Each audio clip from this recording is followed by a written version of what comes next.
Primer, m'ha agradat molt venir aquí com a consellera d'Empresa i Coneixement i en concret a la Direcció General de Turisme treballem coses que avui hem vist aquí. Hem vist el turisme que nosaltres volem promoure, el model de turisme que nosaltres volem també promoure, que és desestacionalitzat, sostenible, aquí tenim un exemple claríssim, turisme de qualitat, no concentrat en l'àrea metropolitana.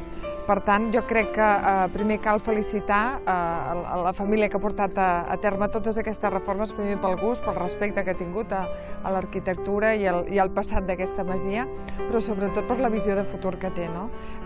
Crec que és un exemple també molt i molt clar de com combinem les noves estratègies turístiques, d'estar a les xarxes, de captar aquest turisme de qualitat, però alhora respectant molt i moltíssim el passat, la terra i l'origen. Per tant, jo crec que és un dels exemples a posar de model turístic. Moltes felicitats.